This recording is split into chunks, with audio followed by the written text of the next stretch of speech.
Hi, Shane here. You're watching Sam for God, and this is Mark. Check her out. So hi guys, how are you doing, and welcome back to another book video. I know that we're at the end of August now and I haven't filmed my July wrap-up yet. I did contemplate with the idea of putting July and August all together, but I read some really good books in July and I've been reading a lot of good books in August as well, so I thought let's just keep them separate, and at least we're still in August. I mean, better late than never, eh? Anyway, the month of July was actually my worst reading month so far. I don't know what it was. I feel like the first couple of weeks of July were pretty good. I read quite a bit then, but then the second half of July was just awful. I don't think I read a single book in the second half. Part of it was probably because I was a bit busy with my birthday. I say busy, I didn't actually have any plans or anything, but mentally my mind was just like, whoa, you're turning 30, life is weird. I'm joking. I think it was just a busy month. I don't know. I still read quite a few though. And yeah, I've got the pile here. This is the pile. One of the books is actually missing because I couldn't find it anywhere, and one of the books I read was an audiobook. So in total I read 8 books in July, and I'm here to talk about them all. The first one is a book called Bluebird, Bluebird by Attica Locke, and this is what it looks like. I only heard about this book through Simon of Savage Reads actually. He made a video all about Attica Locke as an author a couple of months ago, and I watched it and I was like, this sounds really interesting. So I decided to order myself one of her books. I like the color blue, as you know, and this title just appealed to me, so I went with this and I really enjoyed this book. It was really, really good. I mean, look at how much I've written about it in here. Like, I tend to write in my books when I finish them, like some thoughts and stuff about what I thought of the book. Apparently I read it in just 2 days as well. It says I started on the 4th of July and finished it on the 6th of July. That's crazy. Anyway, so this is, I guess, at the heart of it, a mystery novel involving the police and a huge mystery to find out who killed who and why and all of that kind of stuff. So it's very fast paced. I thought the writing was really good as well, but it also touches on racial issues, which I thought was very interesting. Very eye-opening, again, in the world that we're living in right now. Not that this has only been happening these days, it's been happening for a long time, but especially in the current climate, I am very much looking to continue to read more books by Black authors and about the Black experience. And yeah,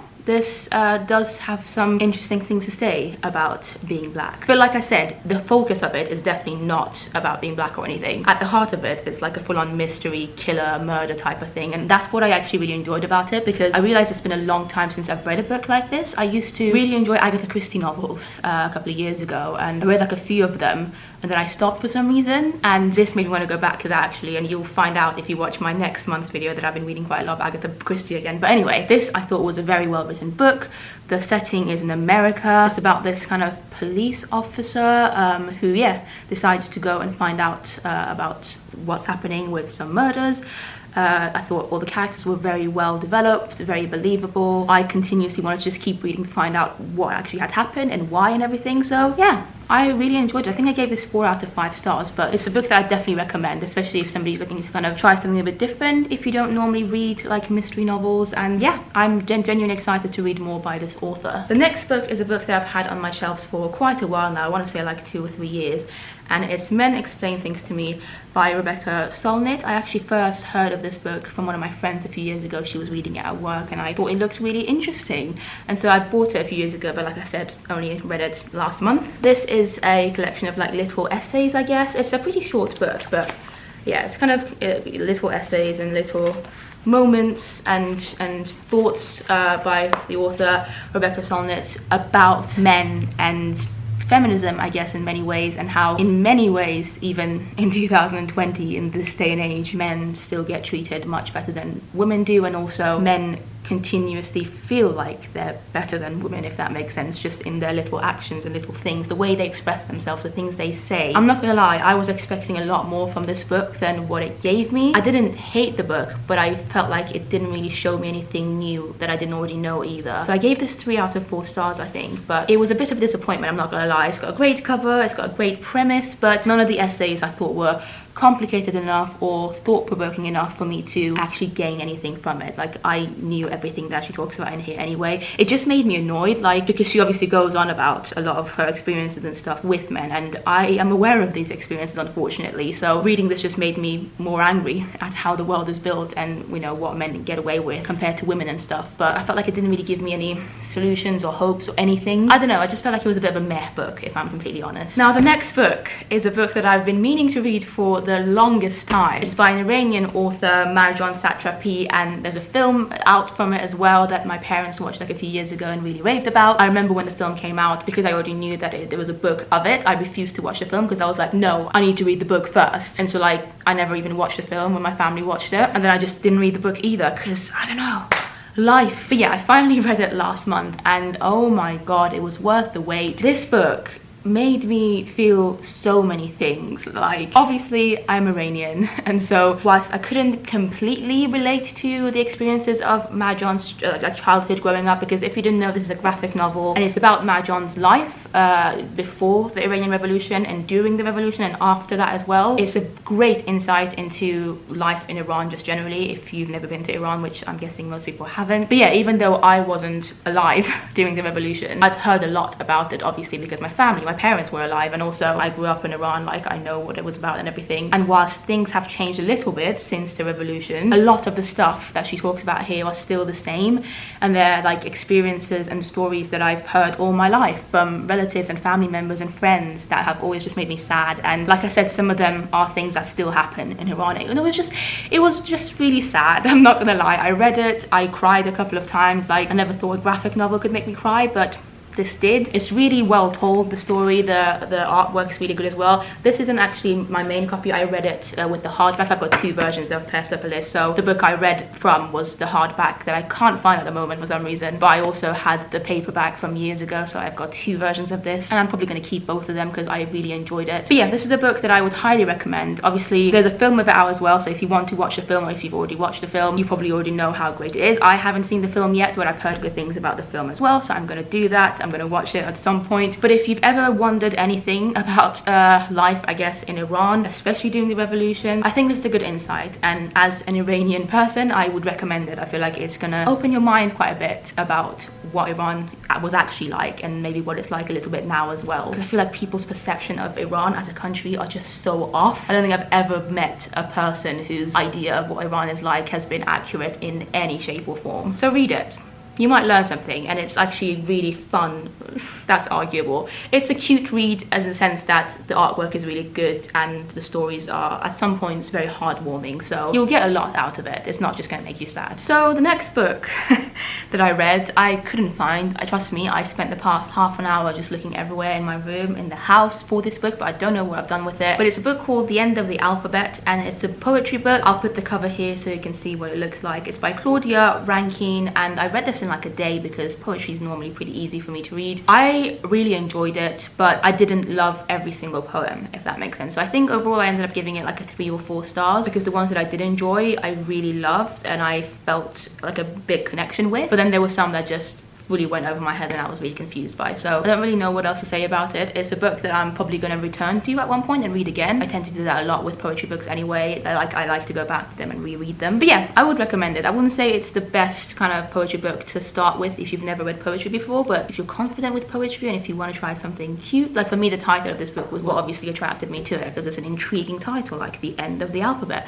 but and the cover is blue. But yeah, no, it's a good book. I did enjoy it. The next book is probably my favorite book of July 2020, and it's Convenience Store Woman. This is a book that again has been on my TBR for the longest time, and I'm so glad that I finally read it. It's already made it into my favorite books of all time, I would say. It's a pretty short book. It's set in Japan. It's written by Sayaka Murata and translated from Japanese by Ginny Tapley Takamori. From the start I knew I was going to love it because I generally seem to love books that are set in Asia. And yeah, so this is literally about a woman who is a convenience store woman. That's her job. She works in a convenience store and you go through life with her. And I realized that probably sounds very boring, very dull, and it's not going to be the kind of book that everyone's going to enjoy, but in my opinion this is literary fiction at its best. You learn so much about this woman's life and her mind and why she's the way she is, and there were so many lines that I underlined and like quotes that I loved, and I felt for her, even though, like I said, literally her whole life is just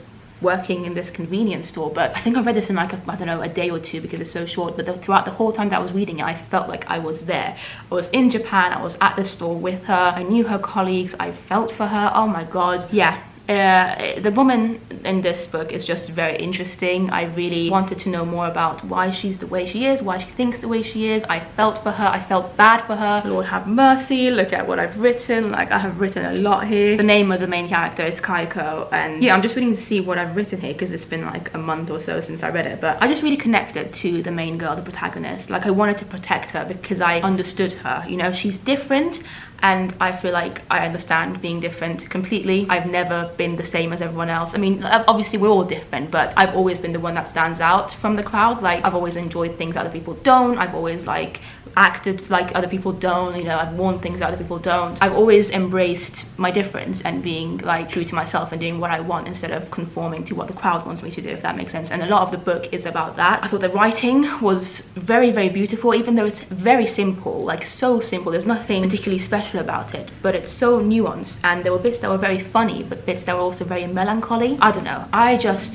I love this. Definitely recommend it. Please read it, buy it. Fun fact, actually, there are 3 different versions of this book in terms of the cover. The actual story is the same, don't worry, but the cover I think comes in 3 different colors. One of them's blue, one of them's, I want to say yellow, and the other one's pink. I ordered this online and I'm so happy that I just accidentally happened to get the blue one. It's almost like the book gods out there knew that I love blue. The next book that I read in July is actually quite a more recent release, I believe, and it's Jacqueline Woodson's Red at the Bone.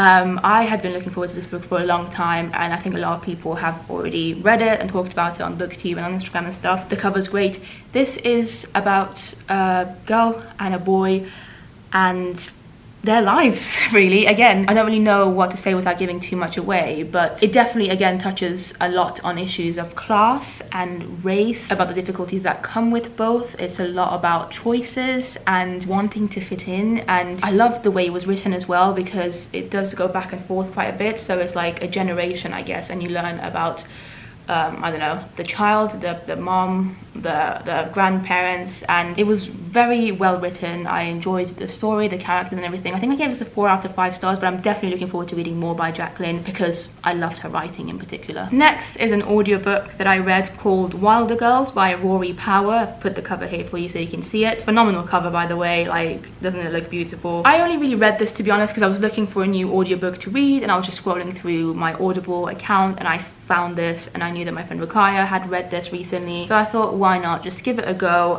Something fun and easy, hopefully, to listen to as I go on my walks and stuff. I was very disappointed by this. Pretty sure I gave it a 2 out of 5 stars. So basically, the premise of this book is really cool, and that's where everything that's good about this book ends, in my opinion. It's very Lord of the Flies-esque, and Lord of the Flies is one of my favorite classics, I would say. I read Lord of the Flies when I was about 16 or 17 and really enjoyed it, and this is kind of similar to that in the sense that it's a bunch of girls trying to survive, I guess, except there's also an element of quarantine in it, which I thought might be fun to read about considering 2020 and all that. But yeah, there's some disease and, you know, people are dying and they're like quarantined in a school, and there's some romance going on as well between like a couple of the characters, which I thought was kind of cool in the sense that it's an LGBT romance, and I'm always up for those because there needs to be more representation of those characters always. But I felt like it was a bit insta-lovey, the romance. I didn't really believe it. I didn't care about any of the characters anyway. There are like 3 main characters in this, and I genuinely didn't care about any of them. There's nothing exciting about the story either. Like, you would think with the premise that the author has set up, there would be loads that she could do with it, but honestly, there was nothing. Like, I really didn't care about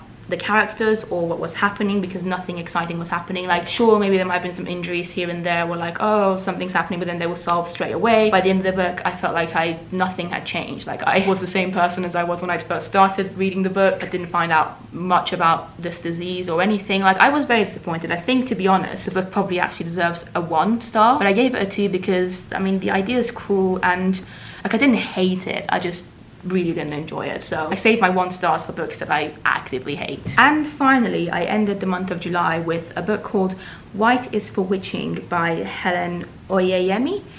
This is what it looks like. Now, this again is a genre that I hadn't read much of until last month. This is a ghost story, and I actually heard about this book thanks to Jean. I'll leave her channel down below. She's a booktuber and she's very much into ghost stories, so I trusted her opinion on this. Like, it just sounded like an interesting book, and I thought, considering she's read a lot of ghost story books and she rates this, it's going to be good, and I really enjoyed this. It did take me a while to get into it, I'm not gonna lie. So this book is about, let's have a look. 250 pages, I would say, and the start of it I thought was quite slow. I didn't really understand where it was going, but I don't know, I want to say about 40 pages in or something, suddenly I really cared about the characters and what was going on. It's told in a very interesting way, and I think that's what kind of threw me off initially. But yeah, it's about a girl and a boy. They're twins and they live in the house. Their mum has died. You find this out almost straight away. And the boy's pretty normal in the sense that, you know, he doesn't really have much of a connection in terms of paranormal stuff. But the girl, Lord have mercy, there's a lot going on with her, and it's never like very detailedly explained to you, so you're constantly wanting to learn more, because the way it's written is just very clever. The author doesn't just like tell you straight away what's happening, it shows you what's happening, and that's what I really admire about this book. You're constantly just reading and like figuring out what's going on, and oh, this is happening, and it's really well written. It was very intriguing. I enjoyed it as like one of the first ghost stories I've read. I'd definitely read more by this author, and it made me want to read more stories like this. 4 out of 5 stars is what I gave it, and I would definitely recommend it. But yeah, that is the end of this video. I hope you enjoyed this. Hopefully this wasn't as long as my normal like wrap-up videos, because there were fewer books. If you want to follow me on Goodreads, I'll leave it down below. Then you'll be more up to date with the books that I'm reading and stuff. Yeah, thank you so much for watching. Let me know if you've read any of these books, or if you have any recommendations that you'd like me to read in the future. I will see you in the next video. Bye!